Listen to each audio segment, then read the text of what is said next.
आया, मैं सबको भांप लेता हूं, मैं बताता हूं। अब उसने क्या बोला है, उसने जो ये संदेश दिया ना कि तेहरान खाली करो, ये कल का संदेश है कि तुम तेहरान खाली करो, ये किसके लिए बोल रहा है वो ट्रंप? ये जो आम लोग हैं उनके लिए बोल रहा है। हो ना हो, America is getting into this fight. अगर चीजें एक आध दिन में 48 घंटे के अंदर अगर चीजें उस तरीके से पटरी पे नहीं आई जैसे ट्रंप चाहता है, तो हो सकता है कि मैसिव बॉम्बार्डमेंट ऑफ तेहरान। और ये बात ट्रंप भी समझ चुका है, भली भांति परिचित है कि जब तक रिजीम चेंज नहीं होगा मिडिल ईस्ट में शांति नहीं आएगी। ये जो इकोनॉमिक कॉरिडोर की बातें कर रहे हैं कि इंडिया और ये पूरा इकोनॉमिक कॉरिडोर यूरोप का आगे तक मिडिल ईस्ट का ले जाने की बात कर रहे हैं, ये सब ख्याली पुलाव है। ईरान तो मना कर रहा है, कह रहा है मैं वो बंद कर दूंगा अपने पूरे सी लेन्स। मतलब आप भी यही कह रहे हैं कि खामेनेई के ऊपर अभूतपूर्व खतरा मंडरा रहा है, क्या आप भी यही कह रहे हैं? मैं आपके पास लौटता हूं। भयानक स्तर पर पहुंचा ईरान इजराइल युद्ध, G7 बीच में छोड़कर अमेरिका लौटे डोनाल्ड ट्रंप, जैसा हम आपको लगातार बता रहे हैं। ईरान के परमाणु कार्यक्रम और नेतन्याहू एक ही पेज पर हैं।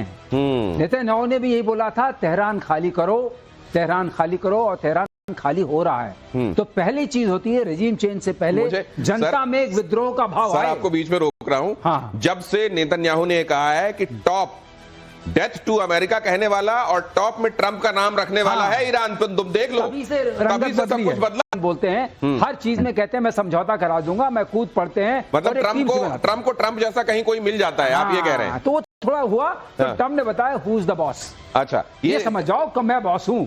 अच्छा। और अब मैं जा रहा हूं, सीज फायर कराने नहीं जा रहा हूं, मैं तेहरान खाली कराने जा रहा हूं। इसका मतलब क्या हुआ? इसका मतलब साफ है कि तेहरान के ऊपर अब बड़ी मुसीबत आने वाली है। और खामेनेई उधर वो कहते हैं हमारे जो मेजर गौरव को जोड़ना चाह रहे हैं सर आपकी बात पर। जी, मैं बिल्कुल जो सर की बात है मैं 100% एग्री कर रहा हूं। मैं सिर्फ ये बात एक जोड़ना चाह रहा हूं, सर ने बिल्कुल ये ठीक बात बोली है, सीज फायर से ट्रंप का कोई लेना देना है। ट्रंप बार बार कह रहा है डील, और डील में क्या कह रहा है ट्रंप कि तुम्हारे पास न्यूक्लियर हथियार नहीं हो सकते। सिंपल सी बात है, तुम्हारे पास न्यूक्लियर वेपन्स नहीं हो सकते। न्यूक्लियर वेपन्स के साथ नेतन्याहू ने यह जोड़ दिया है कि तुम्हारे पास उसके साथ डिलीवरी सिस्टम्स भी नहीं हो सकते। तो ये सिर्फ न्यूक्लियर ठिकानों पर नहीं मार रहा है बम, ये इनके बैलिस्टिक मिसाइल के ठिकानों पर भी बम मार रहा है। कि एक तो न्यूक्लियर वेपन है, एक उनके डिलीवरी सिस्टम्स हैं, दोनों को बर्बाद कर दो। और यही ट्रंप भी चाहता है। They are on the same page. Sir ने बिल्कुल 100% बात बोली है, सही, I agree with him, they are on the same page. Benjamin Netanyahu ने यह बात कही है कि न सिर्फ उनके पास न्यूक्लियर हथियार नहीं होने चाहिए, बल्कि उनके पास ICBM। तो बहुत सारे लोग जिनको नौकरियां नहीं मिली, तो जरूर बताते हैं कि हमारी बहुत जमीनें हैं, बहुत खेती बाड़ी है। ये एटमी मुल्क है, और फिर शांति के लिए क्या बताना चाह रहे हैं? नहीं, देखिए बड़ी सीधी बात है। 10 तारीख से पहले तो ये बड़ा एग्रेसिव बम था। हाँ। इस्लामिक बम था। हाँ। सब जगह अवेलेबल था। हाँ। हमास के लिए भी अवेलेबल था। ये 6 से 10 के बाद से ये पॉलिसी चेंज कब हुई? ये नई डॉक्ट्रिन कैसे आ गई?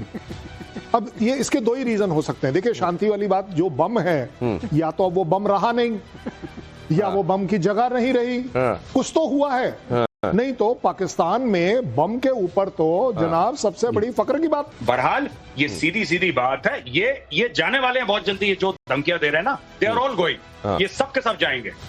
आपने कहा मजाक कर रहा था, वो आपने भोपाल से उठाकर दिया था। AQ खान गए भी वहीं से थे, और वहां से हो सकता है वहां जब तक रहे सद्बुद्धि रही होगी, लेकिन वहां जाने के बाद तो वो क्या करने लगे आपको मालूम है। उन्होंने ये सीखा किसने? जो बड़ी बड़ी बातें बोलना, क्या ये पाकिस्तान से ईरान गया है, ईरान से पाकिस्तान आया, ये भी जरा बताइएगा। लेकिन इजराइल क्या या तुमने अमेरिकन पे हमला करा, फिर देख लेना, तुम फिर देखना। और अगर ये करते हैं ऐसी बेवकूफी अमेरिका को छेड़ने की, तो इस बार ट्रंप और Netanyahu they are absolutely on the same page. कौन से सेम पेज है? Number 1, they will not have, Iran will not have any nuclear weapons और nuclear anything for that matter.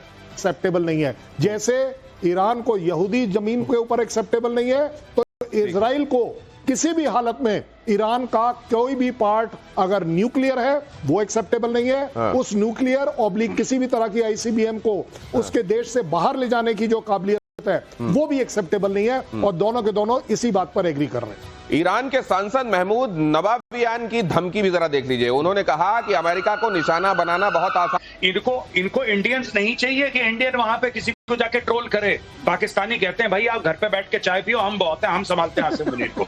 ये आसिम मुनीर को खुले गरिया रहे हैं और आसिम मुनीर को खुला चैलेंज कर रहे हैं, और वो चुपचाप शीशे ऊपर करके काले शीशे। अब देखिए, मैं कंपेयर नहीं कर रहा, पर दूसरे देश के जब लीडर्स जाते हैं या कोई बड़ा आदमी जाता है तो रुकते हैं, गाड़ी से नीचे उतरते हैं, पब्लिक से मिलते हैं, वेव करते हैं, फोटोग्राफ खींचते हैं, हाथ वाथ मिलाते हैं लोगों से कि आप हमारे इस्तेकबाल के लिए आए हैं। इसको तो गाली देने के लिए आए हैं। इसके वेलकम के लिए कौन आ रहा है आसिम मुनीर के? कोई भी नहीं आया, कोई भी नहीं आया। काले शीशे वाली गाड़ी में बैठ के भाई चुपचाप से बेसमेंट में चला गया है और पाकिस्तानी इसको गालियां दे रहे हैं, मास मर्डर। और ये सारे के सारे पाकिस्तान तहरीक इंसाफ के हैं, क्योंकि इमरान खान को इसने जेल में डाल रखा है। So that is why the protest are happening.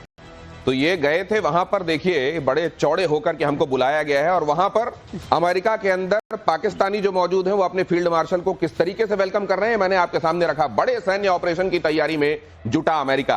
अगली खबर, यूरोप में अमेरिकी सैन्य टैंक की हलचल का बंदा अंदर ना आ जाए, और उसके अंदर जितने डिस्कशंस होते हैं वो सिर्फ इस बात पर होते हैं कि किस तरीके से यूएसए की दादागिरी उन्हें मंजूर नहीं है। तो डिफरेंस तो है, और आज से नहीं है, काफी टाइम से है। और इसीलिए इनको इंडियंस नहीं चाहिए कि इंडियन वहां पे किसी को जाके ट्रोल करे। पाकिस्तानी कहते हैं भाई आप घर पे बैठ के चाय पियो, हम बहुत हैं, हम संभालते हैं आसिम मुनीर को। ये आसिम मुनीर को खुले गरिया रहे हैं और आसिम मुनीर को खुला चैलेंज कर रहे हैं, और वो चुपचाप शीशे ऊपर करके काले शीशे। अब देखिए, मैं कंपेयर नहीं कर रहा, पर दूसरे देश के जब लीडर्स जाते हैं या कोई बड़ा आदमी जाता है तो रुकते हैं, गाड़ी से नीचे उतरते हैं, पब्लिक से मिलते हैं, वेव करते हैं, फोटोग्राफ खींचते हैं, हाथ वाथ मिलाते हैं लोगों से कि आप हमारे इस्तेकबाल के लिए आए हैं। इसको तो गाली देने के लिए आए हैं। इसके वेलकम के लिए कौन आ रहा है आसिम मुनीर के? कोई भी नहीं आया, कोई भी नहीं आया। काले शीशे वाली गाड़ी में बैठ के भाई चुपचाप से बेसमेंट में चला गया है और पाकिस्तानी इसको गालियां दे रहे हैं, मास मर्डर। और ये सारे के सारे पाकिस्तान तहरीक इंसाफ के हैं, क्योंकि इमरान खान को इसने जेल में डाल रखा है। So that is why the protest are happening.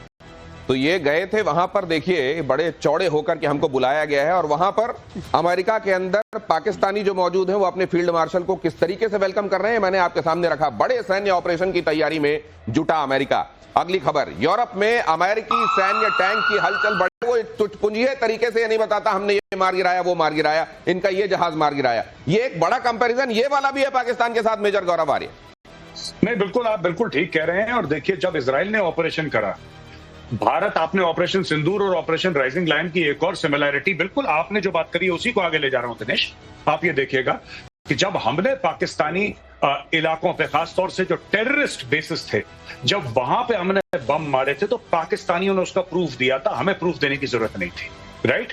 इसी तरीके से जब इजराइल मार रहा है तो वहां पे ईरान करा रहा है और बोल रहा है कि हमारे आर्मी चीफ को मार दिया, दूसरा वाला था उसको भी मार दिया, ये IRGC के हेड को मार दिया, एयर डिफेंस के हेड को मार दिया। इजराइल बाद में बोल रहा है, पहले ईरान चिल्ला चिल्ला के बोल रहा है। तो ये आप बिल्कुल ठीक कह रहे हैं, ये इसका दूसरा पहलू ये भी है। और चुटपुंजी खबरें कि हमने उसके 2 F-35 मार दिया। अच्छा, उससे क्या होगा? मैं कह रहा हूं चलो मानते हैं तुमने मार दिया, जो कि झूठी खबर है, पर मान लो तुमने मार दिया। अच्छा, फिर क्या होगा? अगर तुमने F-35 मार दिया तो फिर क्या होगा? बेसिकली जो वॉर का पॉलिटिकल एम है, क्या वो पूरा हो रहा है कि नहीं? बिल्कुल। हथियार कल कोई बोलेगा जी मैं राइफल फायर कर रहा था, मेरी राइफल खराब हो गई, या तो दूसरा देश बोलेगा कि भाई हमारी बहुत बड़ी जीत है कि दुश्मन की राइफल खराब हो गई। ये कौन सी बात होती है? It's a weapon. एट्रिशन के बारे में हवाला वो देते हैं जो हार रहे होते हैं, वरना जंग का आउटकम क्या है उसके बारे में चर्चा होती है जीतने वाले की तरफ से। ईरान में मोसाद की ड्रोन फैक्ट्री का खुलासा आ रहा हूं सर, ईरान ने किया फैक्ट्री ध्वस्त करने का दावा।